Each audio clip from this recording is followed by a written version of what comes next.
Pikiranmu harus jernih dan bersih, karena dari pikiranlah lahir kata-kata. Kata-kata juga harus selalu positif, karena dari kata-kata ini nanti lahir perilaku. Jagalah nilai-nilai positif, karena nilai-nilaimu itulah nanti yang akan menjadi takdir hidupmu.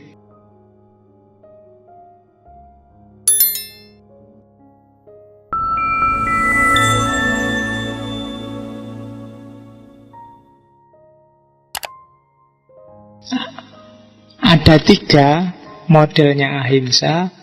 Ada non-violence of the strong, ada non-violence of the weak, dan ada non-violence of the coward. Ini semacam, kalau di hadis, man ro'a minkum mungkaron falyughayyirhu. Kalau of the strong, biadihi. Cuma biadihinya bukan kekerasan. Kalau of the weak, itu mungkin yang tengah-tengah, dan yang coward itu untuk orang-orang yang lemah. Meskipun weak artinya lemah, tapi coward kan lebih rendah posisinya dari orang lemah. Kalau orang-orang kuat, karena dia posisinya kuat, bargainingnya kuat, cara anti kekerasannya mungkin dengan berdiam diri, demonstrasi, atau melakukan lobby, dialog, biar nggak terjadi konflik. Ini orang-orang kuat. Kalau kamu kenal sama bupati, sama gubernur, nggak usah capek-capek demo, ditemui aja, diajak dialog, diajak diplomasi. Atau kalau kamu nggak kenal, ya lawan dia, cuma jangan pakai kekerasan. Aksi diam. Jarang sekarang ya demo dengan aksi diam. Nggak lego mungkin kalian. Sing enak itu kan demo teriak-teriak sampai suara muntah. Tapi aksi diam, saya bilang tadi, diam itu jauh lebih dahsyat loh daripada rame. Kamu berhadapan dengan temanmu yang pendiam, itu kan agak harus mikir daripada dengan temanmu yang cerewet. Coba aja rasakan, agak ada segannya, agak konco iki kok meneng wae ya, janjane karepe apa ya. Kadang-kadang kamu salah tingkah sendiri padahal dia juga enggak ngapa-ngapain. Ya kan? Diam itu jauh lebih dahsyat daripada kakean tingkah. Yang kedua, kalau kamu lemah, berarti nggak punya kuasa, ya boleh melakukan demo. Selain aksi diam, mungkin dengan puasa, mungkin dengan mogok makan, antara lain loh ya, yang pernah dilakukan di era Gandhi. Cuma dasarnya bukan karena takut pada musuh, tapi karena sayang pada musuhmu. Kalau kamu misalnya demo Jokowi, demo gubernur, demo siapa aja, itu dasarnya bukan karena marah atau takut, tapi karena kamu sayang pada dia. Ini orang harus keliru, harus diselamatkan. Kasihan kalau dia tidak selamat. Kasihan kalau dia salah, korbannya nanti banyak. Itu kan sayang namanya. Bukan karena benci. Wah, ini mumpung salah, dulu kan musuhku ini, ndak tak pilih kok ternyata jadi. Wah, itu habis disikat. Ndak, itu berarti dasarnya masih kebencian. Ndak setuju demo, itu dasarnya harus tetap sayang. Kenapa kok kamu protes, kamu komplain padaku? Karena aku sayang padamu.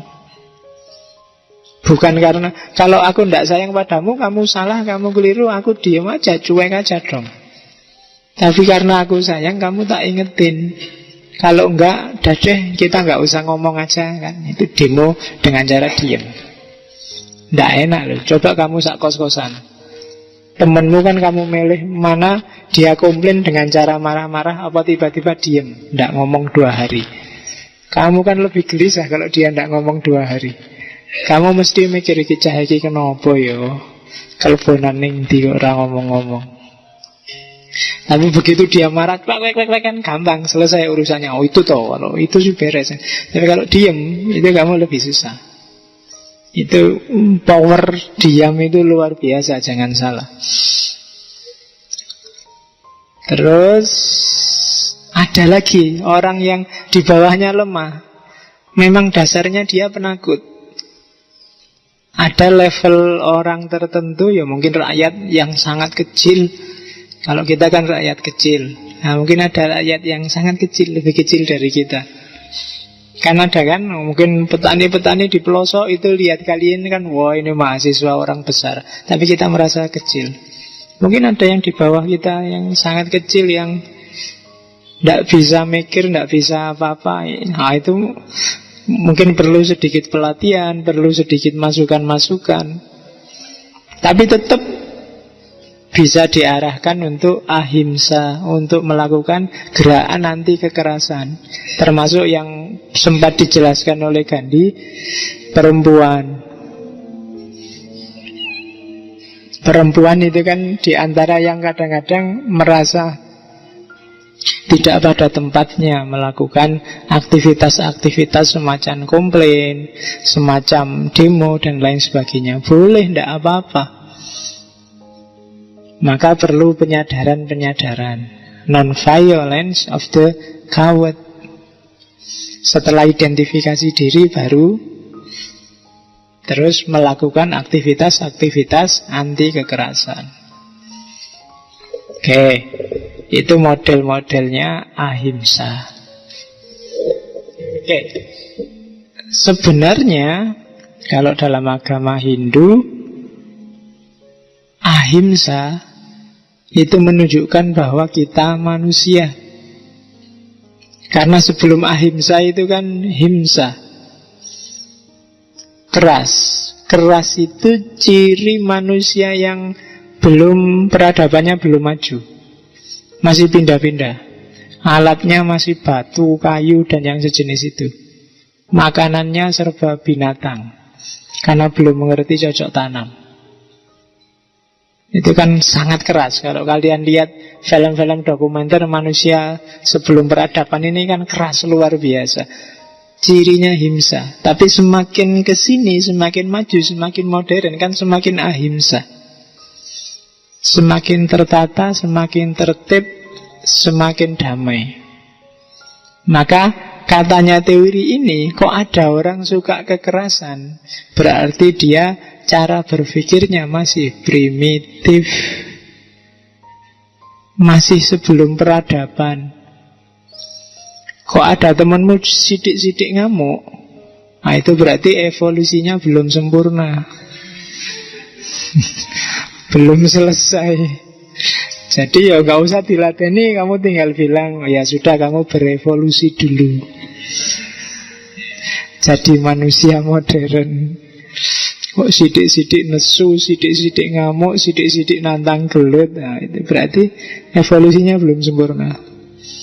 Preman-preman yang sidik-sidik marah-marah nantang gelut, atau begal-begal, itu sebut aja mereka, itu manusia yang belum berevolusi. Hidupnya sangat keras. Nah, padahal harusnya manusia dalam peradaban hari ini itu hidupnya jauh lebih beradab. Itu nanti yang dijadikan modus antara lain bahwa beberapa Brahmacharya termasuk Gandhi itu vegetarian. Dia tidak mau makan yang daging-dagingan, karena dianggap itu diantara ciri manusia yang evolusinya belum sempurna. Manusia yang evolusinya sempurna sudah ngerti cocok tanam, yo hasil cocok tanamnya yang dimakan, bukan makhluk hidup yang lain. Nah itu perspektif kalau itu. Tapi yang jelas yang urusan kekerasan tadi yang harus kamu bereskan. Kalau batinmu masih keras, masih suka marah-marah, nah itu masalah. Berarti evolusimu belum tuntas. Oke. Di mana sih? Kenapa sih harus ahimsa? Kalau anti kekerasan kan berarti harus nggak usah terlibat dalam hidup sehari-hari, Pak. Minggir aja. Kok anti kekerasan ada yang demo sampai diem segala? Enggak. Meskipun anti kekerasan, juga harus peduli dengan kehidupan sehari-hari.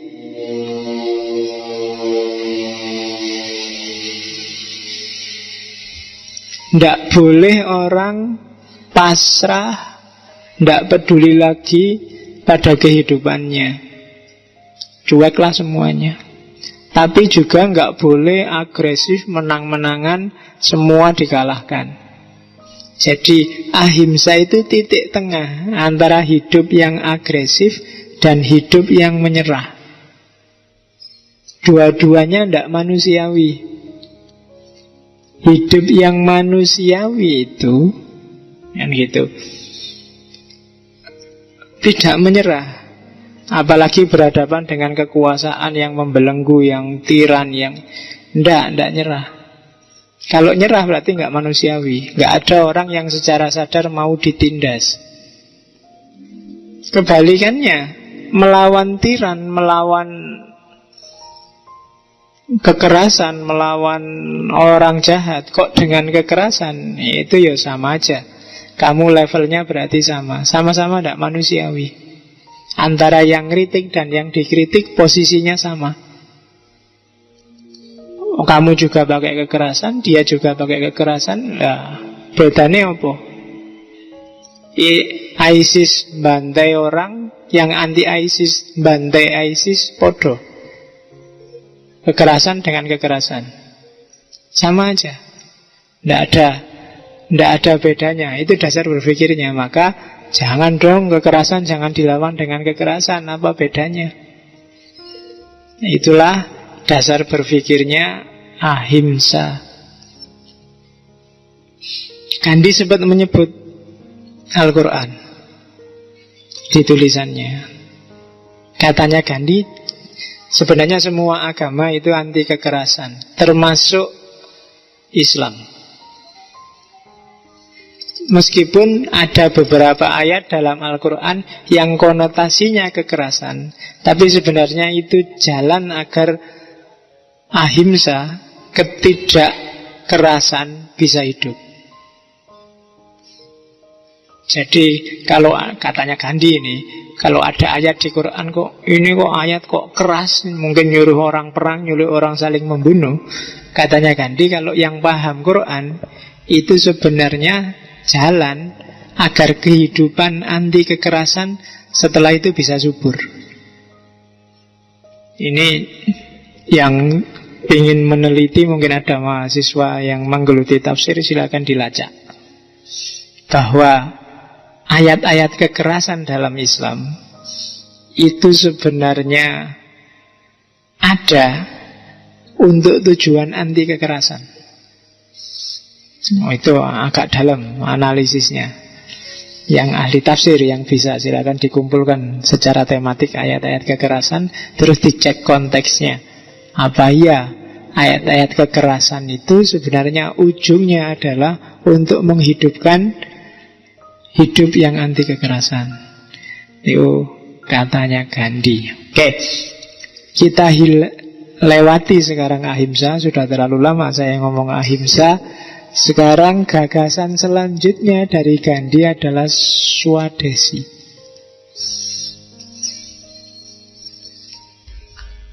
Swa itu sendiri, Desi itu apa?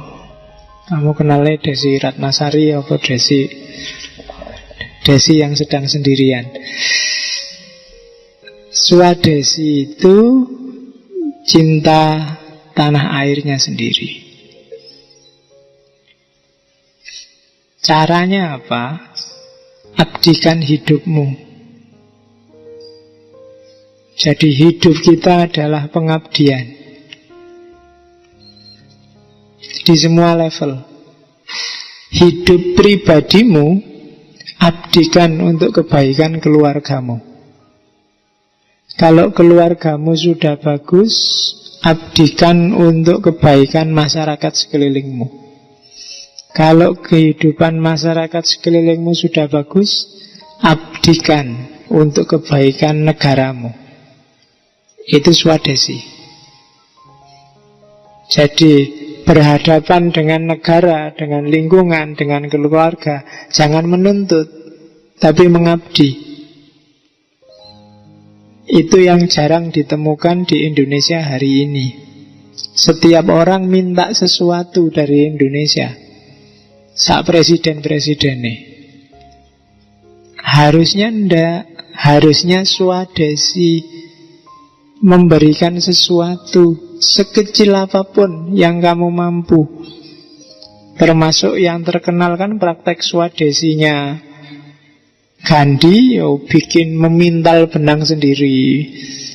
Gandhi itu nyuci sendiri, kemudian nyetrika sendiri, memenuhi kebutuhan sendiri. Nanti di asramanya itu banyak orang mintal benang, termasuk baju yang dia pakai. Memenuhi kebutuhan sendiri. Terus jadi hidup ini labelnya adalah pengabdian untuk alam semesta yang dimulai dari keluarga. Ya cara paling gampang yang disebut tadi, membeli produk dalam negeri kalau bahasa sekarang. Jadi kalau tidak ada di dalam negeri, bikin sendiri. Jangan ngimpor. Sementara kita puasa, latihan bikin, kalau sudah bisa kita nikmati. Itu swadesi. Cuma mental kita kan nggak bisa kan sekarang hari ini kalau disuruh kayak gini. Nggak ada ya beli, habis yang ngimpor. Padahal katanya Gandhi, nggak, sebisa mungkin pakai milik kita. Indonesia bisa kok memproduksi kain, memproduksi celana, tapi kan kamu milih yang impor. Celana produk Indonesia, Pak. Bahkan untuk baju jelek aja kan kamu milih yang impor. Iya kan? Padahal wong wis ora duwe duit, milih tetap masih impor. Baju impor itu kan banyak di pinggir-pinggir jalan, ditumpuk-tumpuk itu. Sudah dibilangin banyak virusnya, banyak bakterinya, ya nanti dibeli terus dicuci, kan hilang. Pokoknya yang penting impor. Semangat pengabdiannya yang tidak ada. Yang mahasiswa nuntut dosennya, dosen nuntut rektor dekannya, rektor nuntut menterinya, menteri nuntut, selalu nuntut. Mahasiswa nuntut nilainya, dosen nuntut gajinya naik, kemudian pegawai juga nuntut gajinya naik, nanti pengusaha nuntut pajaknya dihapus, nanti semuanya nuntut. Kalau semuanya nuntut ya chaos, tidak ada semangat swadesi. Kalau kayak gini terus kita lemah. Kalau kita lemah, ya orang luar, orang asing gampang masuk dan jajah kita. Itu yang bikin perjuangannya Gandhi terus sukses, karena dia bisa menanamkan kesadaran semacam ini, kesadaran swadesi. Terus Hartal, kalau ini sudah puncaknya. Ada kalanya kalau perjuangan sudah masif, ini yang sukses mengusir Inggris dari India dengan satyagraha, ahimsa dan swadesi, rakyat bisa kompak, maka bisa diatur.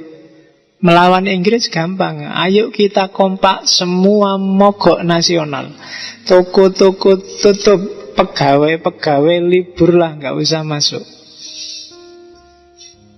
2-3 hari aja negara bisa jatuh. Kompak loh ya. Zaman di India saat itu bisa kompak karena ada Gandhi.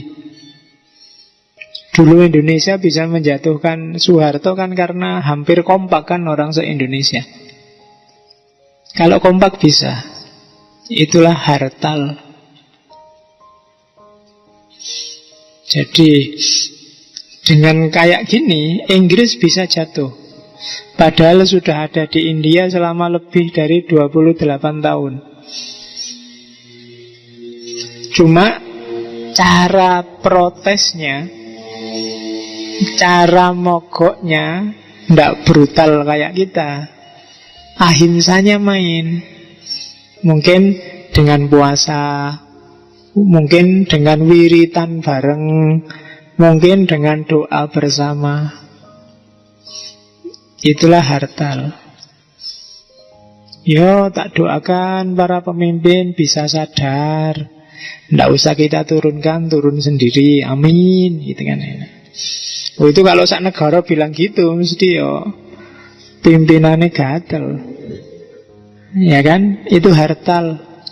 Dengan modal satyagraha, arahnya selalu kepada kebenaran, strateginya adalah ahimsa, dan modal materialnya diperoleh secara swadesi. Maka hartal bisa sukses. Jadi diawali satyagraha, visinya adalah ahimsa, kemudian diperkuat secara material lewat swadesi, dan puncaknya adalah hartal. Itu strategi perjuangannya Gandhi, yang bisa menjatuhkan penjajah, ngusir penjajah tanpa perang. Kalau di Indonesia kan dari perang ke perang, sampai bambunya habis dipakai bambu runcing. Kalau di India enggak. Itu jasanya Gandhi. Oke. Ada beberapa saya potong-potong dari buku. Karena Gandhi ini ajaran-ajarannya ngambilnya dari biografinya. Jadi saya harus motong-motong bagian-bagian yang sekiranya punya nilai filosofis. Untuk bikin sukses tadi, hati-hati.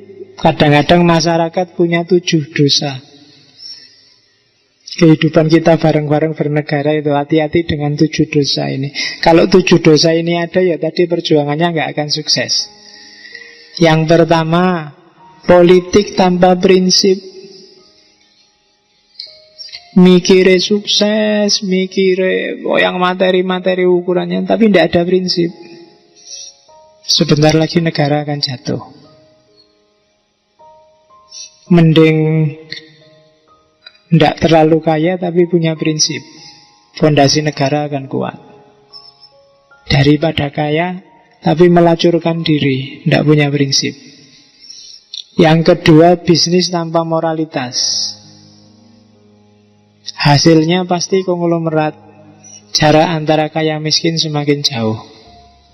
Penyakit masyarakat yang kedua. Penyakit masyarakat yang ketiga, pengetahuan tanpa karakter. Ilmuwan yang tidak punya visi. Sing penting pinter, bikin proposal dapat proyek. Sing penting pinter, dapat beasiswa, siapa yang ngasih sembarang, sing penting ada uangnya. Terus berangkatlah ke luar negeri. Sampai di sana kehidupannya dijamin, gak peduli diajari apa. Nanti pulang uangnya masih sisa lumayan. Ilmuwan, pengetahuan yang tanpa karakter, bahaya ini. Hati-hati, dia akan jadi penyakit, jadi selilit dalam kehidupan berbangsa.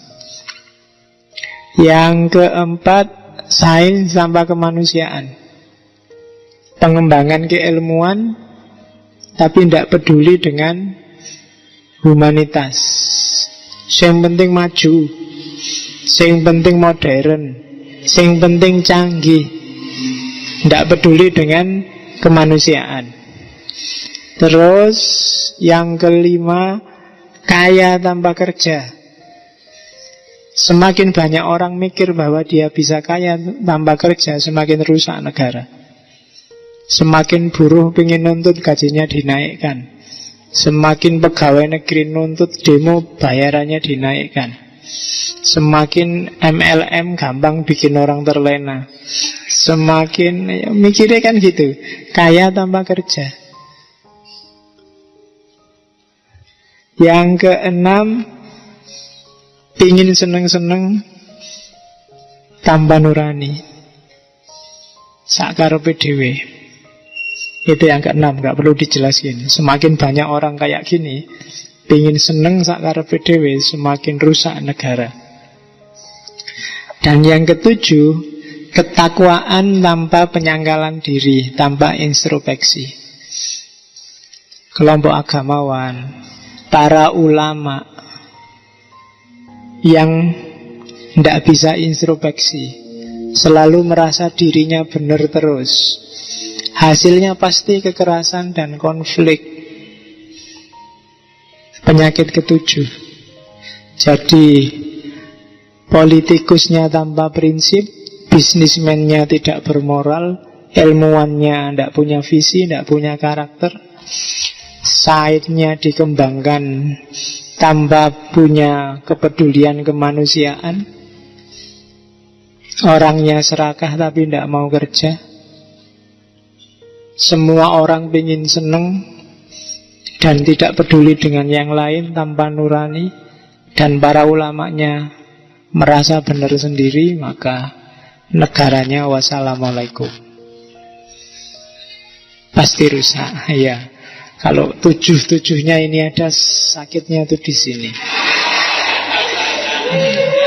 Ini dosanya masyarakat. Hati-hati ya kalau gimana Indonesia bisa maju kalau tujuh yang bikin sakit ini ada semua. Oke, tinggal sedikit.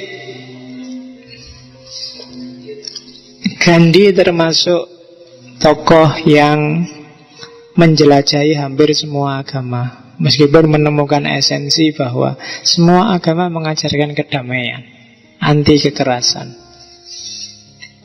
Kenapa ada banyak agama? Mirip dengan fenomena kenapa ada banyak ras, kenapa ada banyak etnis. Tidak perlu dibahas. Secara niscaya agama-agama itu pasti banyak. Justru ini menunjukkan bahwa Tuhan memang memberi kebebasan pada manusia. Agama aja dikasih banyak loh. Kalau Tuhan mau, agama itu cuma satu. Wahai manusia, kalian boleh ngapain aja, tapi agama cuma ini loh ya.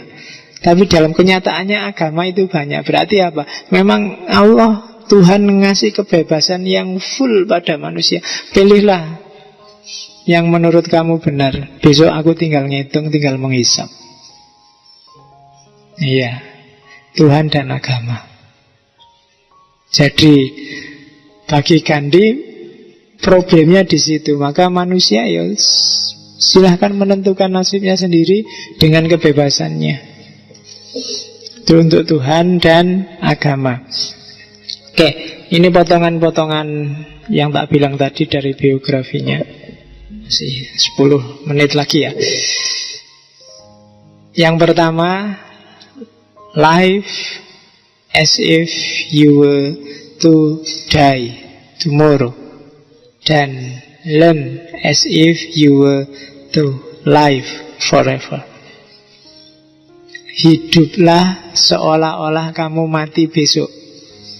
Bayangkan sendiri ya, kalau kamu, wah besok aku mati nih, apa yang kamu lakukan? Nah, kamu gak berani macam-macam kan? Kamu mungkin terus langsung sholat tobat, kemana-mana bawa tasbih, ngomongin hati-hati, melakukan sesuatu hati-hati, besok aku mati. Kalau nggak percaya, lihat terpidana mati yang misalnya besok mau ditembak itu. Wah, mesti jadi sangat religius dia. Mungkin wiritan terus, pakai kopiah, pakai itu, karena dia tahu besok mati. Jadi hiduplah, kalau ingin jadi orang soleh gampang, hiduplah seolah-olah besok kamu mati. Tapi kebalikannya, belajarlah seolah-olah kamu hidup terus. Jangan belajar dengan semangat besok mati. Ora sida sinau mesti. Belajarlah bahwa ini hidupku masih panjang, masih butuh sangu ilmu sebanyak mungkin. Learn as if you were to live forever. Jadi seolah-olah kamu akan hidup terus. Maka belajar sebanyak-banyaknya, nggak usah bosen tentang apapun, dalam hal apapun. Learn as if you were to live forever.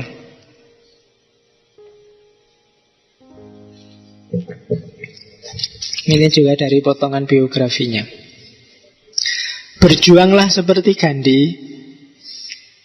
dan tahapannya akan seperti ini. First, they ignore you. Then, they laugh at you. Then, they fight you.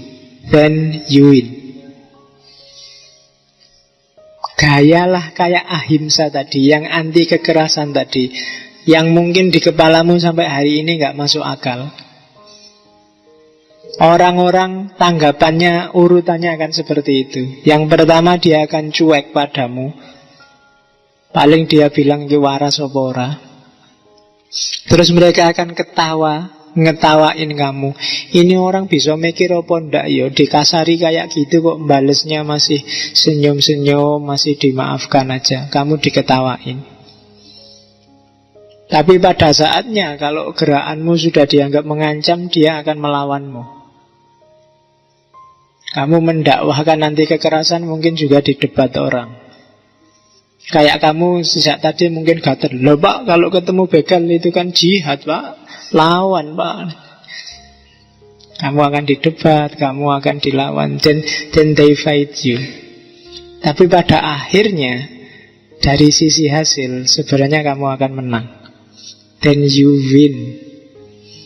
Biar aja orang cuek padamu, terus mengetawain kamu, bahkan kemudian menentangmu, tapi pada akhirnya kamulah yang akan menang. Itu janjinya Gandhi dengan gerakan anti kekerasannya. Buktinya memang Gandhi sendiri sukses dan menang. Kecuali tak bilang satu tadi, menyatukan kerukunan agama-agama di India. Tapi secara umum semua perjuangannya Gandhi sukses. Terus ini lagi menurut saya bagus. Without action, you aren't going anywhere. Jadi gak ada gunanya kamu tiap malam Kemis ngaji, nyari teori, nyari hikmah, nyari pedoman hidup yang bagus, kalau gak dijalanin satu pun. Yo kamu jalan di tempat kayak dulu sebelum ngaji. Stepmu masih sama. Kamu belajar ahimsa lah, belajar apalah. Kalau kamu juga gak ngapa-ngapain, gak memanfaatkannya sedikit-sedikit untuk kehidupanmu, entah bagian yang mana, ya kamu gak berkembang apa-apa. Without action, you aren't going anywhere. Oke, itu kan kayak yang disebar di WA-WA itu loh. Tidak ada pekerjaan yang berat kalau itu tidak dikerjakan. Kalau nggak dikerjakan ya nggak berat. Oke, jadi action lah. Jangan cuma berteori. Kalau menurutmu itu memang bagus, pas dan baik untuk hidupmu, ya lakukan. Jangan dipending. Besok lah Pak, kalau agak tua-tuaan dikit, masih muda Pak. Lalu yo kapan lagi? Kamu jalan di tempat nanti. Waktunya dipraktekkan lupa. Kalau bisa sekarang, nggak usah nunggu besok. Karena without action, you aren't going anywhere. Kamu nggak kemana-mana. Oke. Be the change you want to see in the world. Kamu pingin perubahan apa sih di dunia ini? Pertama-tama, jadilah kayak gitu dulu dirimu. Kalau kamu ingin dunia ini damai, kamu sendiri ya damailah dulu. Kalau kamu ingin dunia ini aman, kamu sendiri amanlah dulu. Be the change you want to see in the world. Kamu harus yang duluan. Kamu kan yang punya gagasan. Kalau kamu ingin Islam itu jadi rahmatan lil alamin, ya kamu sendiri jadilah rahmatan lil alamin. Gak usah nunggu yang lain, gak usah kakean dakwah ceramah. Tiap hari kamu ceramah Islam harus jadi rahmatan lil alamin. Loh, kalau kamu memang ingin gitu, kamu harus yang nomor satu jadi itu. Jadi be the change. Ini hubungannya sama action tadi. Kalau pengen berubah, ya kamu yang duluan berubah. Terus, nah ini yang agak panjang. Diurut ya. Hati-hati, keep your thought positive, because your thought become your word. Jagalah pikiranmu selalu positif, karena pikiranmu akan melahirkan kata-kata. Keep your word positive, because your word become your behavior. Jagalah kata-katamu selalu positif, karena kata-katamu akan melahirkan perilaku. Keep your behavior positive, because your behavior becomes your habit. Jagalah perilakumu positif, karena perilakumu akan jadi kebiasaan. Keep your habit positive, because your habit become your values. Jagalah kebiasaanmu yang positif, karena kebiasaanmu itu akan menjelma jadi nilai-nilai dalam hidupmu. Dan keep your values positive, because your values become your destiny. Jagalah nilai-nilai positif, karena nilai-nilaimu itulah nanti yang akan menjadi takdir hidupmu. Jadi pikiranmu harus jernih dan bersih, karena dari pikiranlah lahir kata-kata. Kata-kata juga harus selalu positif, baik, bagus, karena dari kata-kata ini nanti lahir tindakan perilaku. Perilaku juga harus selalu baik, bagus, karena perilaku ini kalau dijalanin terus jadi kebiasaan. Kebiasaan juga harus selalu bagus, karena kebiasaan ini kan yang melahirkan nilai-nilai. Kalau kamu tiap hari sholat, kalau kamu tiap hari wiritan, ini kan nanti jadi basis nilai dalam hidupmu. Nilai-nilai religius. Kalau kamu tiap hari tidak bohong, tiap hari jujur, tiap hari, ini kan juga jadi basis nilai. Dan nilai-nilai inilah nanti yang akan jadi blueprint kehidupan kita, yang akan jadi petanya kehidupan kita. Jadi sejak jari pikiran, kita harus garap itu secara hati-hati. Ini bagus untuk yang suka berdoa. In prayer, it is better to have a heart without word than word without a heart. Kalau kita berdoa, mending hatinya hadir meskipun kata-kata tidak muncul, dibandingkan banyak kata tapi hatinya nggak hadir. Nah, kita kan sering kayak gitu kan, wiritan sambil nonton TV, sambil ngobrol, ya kan. Pak, saya itu tiap sholat fardu harus baca ini Pak 40 kali. Tadi sambil nonton TV dibaca, tidak ada gunanya, tidak ada internalisasi. Kenapa sih oleh para ulama wirid kadang disuruh ngulangi sampai 100, bahkan ada yang sampai 1000, untuk internalisasi. Tapi kalau kamu sambil nonton TV, Pak, tahajud sudah Pak, ini waktunya sepak bola Pak. Tadi wiritani sambil nonton bal-balan ya. Internalisasi nggak hadir. Kalau internalisasi nggak hadir, hati juga nggak hadir. Kalau hati nggak hadir, Allah juga nggak hadir. Karena katanya para sufi, Allah itu tinggal di intinya hati, yang latoif itu. Kalau Allah nggak hadir, ya doamu yang dengerin siapa? Karena ada yang berdoa kayak orang iseng, ya kan? Atau doa males-malesan antara gini, kadang sambil gini-gini, Bismillahirrahmanirrahim, ya Allah. Jadi sambil kletek. Itu minta apa sedang dolanan. Hatinya pasti nggak hadir.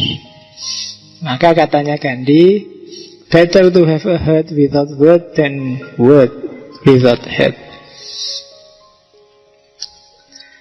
I object to violence because when it appears to do good, the good is only temporary. The evil it does is permanent. Saya anti kekerasan karena kekerasan itu ada sih kadang-kadang melahirkan kebaikan, tapi kebaikannya cuma temporer. Dan kejahatan yang dihasilkannya biasanya permanen.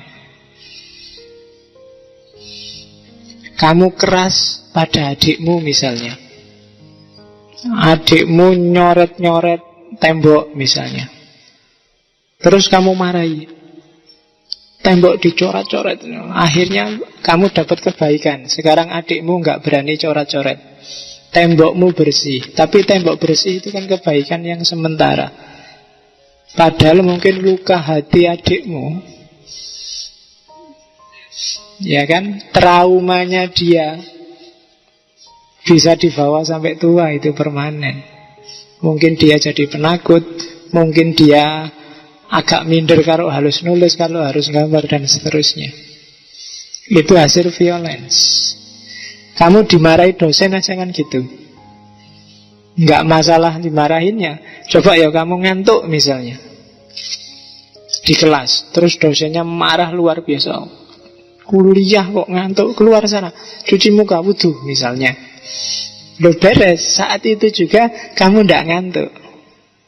Tapi traumamu gara-gara dimarahi itu jauh lebih lama.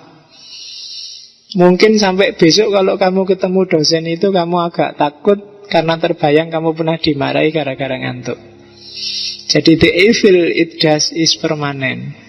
Itu karakternya violence. Kamu boleh nyerbu warung yang jualan minuman keras. Saat itu juga ada kebaikan yang muncul bahwa di situ minuman keras bersih. Tapi coba cek dampak kerusakan permanen baik di jiwa orang-orang sekelilingnya maupun yang punya warung, maupun mungkin ada anak kecil yang menyaksikan, mungkin banyak, luar biasa. Nah, itu teorinya Gandhi. Itulah cirinya kekerasan. Makanya jangan suka dengan kekerasan.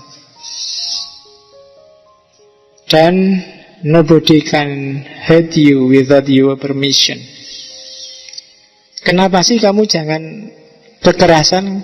Sebenarnya nggak ada orang bisa nyakiti kamu kalau kamu nggak membolehkan, kalau kamu nggak mengizinkan. Orang mencaci maki kamu mungkin pengen bikin kamu marah, bikin kamu tersinggung. Tapi kalau kamu nggak pengen marah dan nggak pengen tersinggung, kan nggak jadi. Nggak ada kok orang bisa menyakiti kamu kalau kamu nggak mengizinkan. Kecuali kamu memang mengizinkan dirimu untuk marah, mengizinkan dirimu untuk tersinggung, mengizinkan dirimu untuk iri. Maka caranya gampang, Pak. Gimana untuk tidak iri? Jangan izinkan dirimu untuk iri. Gimana untuk tidak marah? Jangan izinkan dirimu untuk marah. Kenapa? Yang menguasai dirimu kan kamu, bukan orang lain. Oke, masih ada nggak ya? Oh, ini terakhir. Cinta tidak pernah meminta, ia senantiasa memberi. Cinta membawa penderitaan, tapi tidak pernah mendendam, tak pernah balas dendam. Di mana ada cinta, di situ ada kehidupan. Manakala ada kebencian, maka dia akan membawa pada kemusnahan. Itu kalimatnya Gandhi.